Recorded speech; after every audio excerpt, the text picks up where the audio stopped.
Albert Einstein once said, everybody's a genius. But if you judge a fish by its ability to climb a tree, it will live its whole life believing that it is stupid. Ladies and gentlemen of the jury, today on trial we have modern day schooling.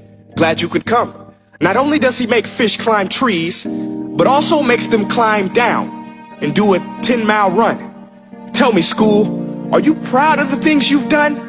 Turning millions of people into robots, do you find that fun? Do you realize how many kids relate to that fish? Swimming upstream in class, never finding their gifts, thinking they are stupid, believing they are useless? Well, the time has come, no more excuses. I call school to the stand and accuse him of killing creativity, individuality, and being intellectually abusive. He's an ancient institution that has outlived his usage. So, Your Honor, this concludes my opening statement, and if I may present the evidence of my case, I will prove it. Proceed. Exhibit A. Here's a modern day phone. Recognize it? Here's a phone from 150 years ago. Big difference, right? Stay with me. Here's a car from today, and here's a car from 150 years ago. Big difference, right? Well, get this. Here's a classroom of today, and here's a class we used 150 years ago. Now ain't that a shame? In literally more than a century, nothing has changed. Yet you claim to prepare students for the future? But with evidence like that, I must ask, do you prepare students for the future or the past?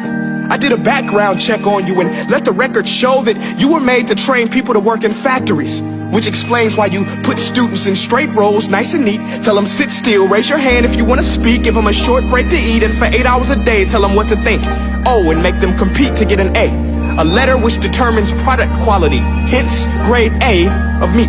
I get it. Back then, times were different. We all have a past. I myself am no Gandhi. But today, we don't need to make robot zombies. The world has progressed. And now we need people who think creatively, innovatively, critically, independently, with the ability to connect. See, every scientist will tell you that no two brains are the same. And every parent with 2 or more children will confirm that claim.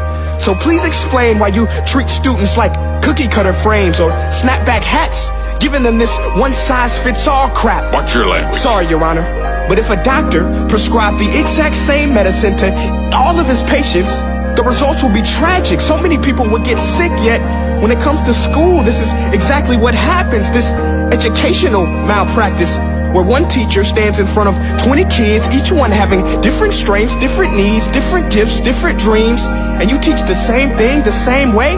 That's horrific. Ladies and gentlemen, the defendant should not be acquitted. This may be one of the worst criminal offenses ever to be committed. And let's mention the way you treat your employees. Objection. Overruled. I want to hear this. It's a shame. I mean, teachers have the most important job on the planet, yet they're underpaid? No wonder so many students are short-changed. Let's be honest, teachers should earn just as much as doctors, because a doctor can do heart surgery and save the life of a kid, but a great teacher can reach the heart of that kid and allow him to truly live. See, teachers are heroes that often get blamed, but they're not the problem. They work in a system without many options or rights. Curriculums are created by policymakers, most of which have never taught a day in their life. Just obsessed with standardized tests. They think bubbling in a multiple choice question will determine success. That's outlandish. In fact, these tests are too crude to be used and should be abandoned, but don't take my word for it.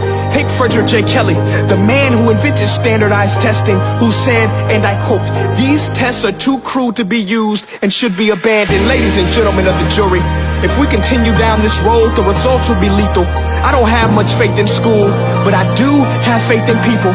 And if we can customize healthcare, cars, and Facebook pages, then it is our duty to do the same for education, to upgrade it, change it, do away with school spirit, because that's useless. Unless we're working to bring the spirit out of each and every student, that should be our task. No more Common Core. Instead, let's reach the core of every heart in every class. Sure, math is important, but no more than art or dance. Let's give every gift an equal chance. I know this sounds like a dream, but countries like Finland are doing impressive things. They have shorter school days. Teachers make a decent wage. Homework is non-existent, and they focus on collaboration instead of competition. But here's the kicker, boys and girls. Their educational system outperforms every other country in the world. Other places like Singapore are succeeding rapidly. Schools like Montessori, programs like Khan Academy. There is no single solution, but let's get moving.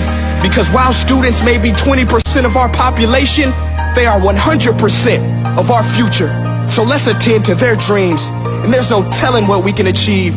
This is a world in which I believe, a world where fish are no longer forced to climb trees.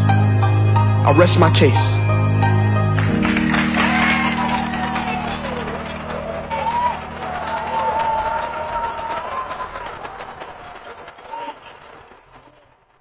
Hey guys, thank you so much for watching that video. Now, if you haven't joined the family yet, this is what I want you to do. I want you to click like on this page and click see first so that you never miss a beat. Now, for more insider information, offers, and just special challenges, go to my website at princeea.com and sign up for my personal email list. And the last thing I want you to do, you listening? Make each breath count. Peace.